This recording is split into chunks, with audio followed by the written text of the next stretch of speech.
میں حضرت سے پوچھنا چاہتا ہوں کہ ڈپارٹمنٹ کب شروع ہوئے، کب عمل میں آیا یہ ڈپارٹمنٹ؟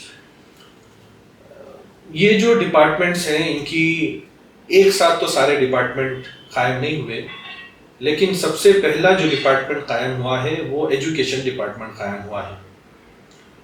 اس کے بعد دھیرے دھیرے جیسے جیسے جو ضرورت محسوس کرتے گئے ہمارے اکابر، ویسے ویسے وہ ڈپارٹمنٹ قائم ہوتا چلا گیا۔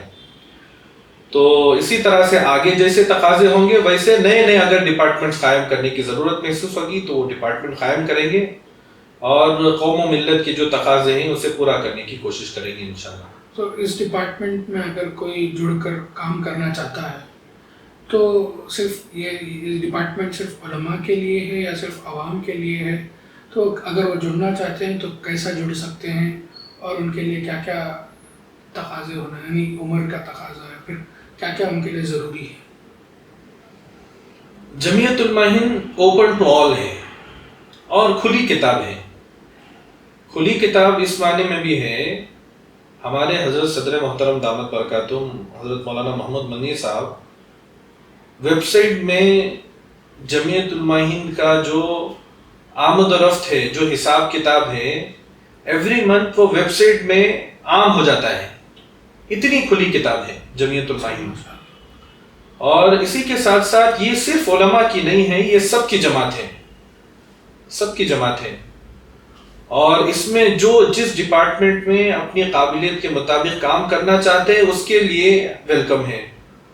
جمعیت میں وہ آ کر کام کریں گے یا جو وہ خدمت کرنا چاہتے ہیں، جتنا وہ اپنا وقت لگانا چاہتے ہیں وہ لگا سکتے ہیں۔ جمعیت جو ہے ان کا ویلکم کرتی ہے۔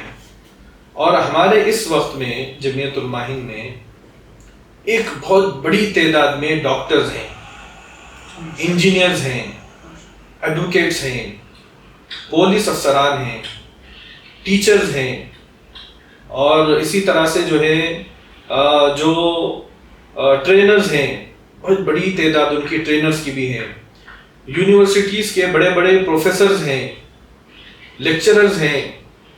تو ایک بہت بڑی جماعتیں جو ہے اس طرح کی کام جمعیت میں کر رہی ہیں۔ اپنی اپنی آئی ٹی کی ایک بہت بڑی جماعت ہے جو آئی ٹی کارپوریٹ آفس میں کام کرتی ہے، ان کی ایک بڑی تعداد ہے۔ تو الحمدللہ جمعیت علماء ہند سب کے لیے ہیں، اور بہت سارے افراد ہر طبقے والے جو ہے جمعیت علماء، چاہے وہ جمعیت علماء ہند جو ہے مال کو نہیں دیکھتی ہے، نہ ذات کو دیکھتی ہے، نہ مال کو دیکھتی ہے، نہ نسب کو دیکھتی ہے، نہ خاندان کو، نہ کالے کو، نہ گورے کو۔ اور یہی ہمارے دین اسلام کا دین اسلام کی خوبصورتی ہے، اور یہی اصول ہے کہ ہر امیر غریب مالدار چھوٹا موٹا سارے جو ہے برابر ہیں، چاہے وہ عبادت گاہ میں ہوں، چاہے وہ جو ہے باہر ہوں، سب برابر ہیں۔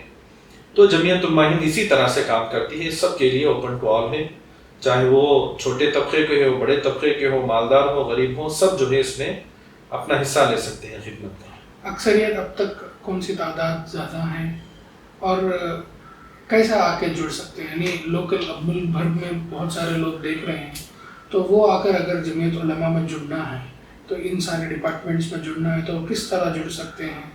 یعنی کیا ان کے آفس جمعیت علماء کے آفس میں آنا ہے یا پھر ان ممبرشپ ہوتا ہے، کس طرح وہ آ کر جڑ سکتے ہیں؟ جمعیت علماء ہند کے یونٹیں سارے ملک میں ہیں الحمدللہ، اور ہر اسٹیٹ کی ایک یونٹ ہوتی ہے، اسٹیٹ یونٹ، اس کے نیچے ڈسٹرکٹ کی یونٹ ہوتی ہے، اس کے نیچے تحصیل کی یونٹ ہوتی ہے، اس کے نیچے وارڈ کی یونٹ ہوتی ہے۔ اگر کوئی کسی ایک محلے کا فرد اگر جمعیت سے جڑنا چاہتا ہے تو وہ فرد جو ہے وارڈ کی جمعیت میں جا کر یہ کہہ سکتا ہے کہ میں آپ سے جڑنا چاہتا ہوں۔ میرے اندر وارڈ کا کیسا پتہ چلتا ہے؟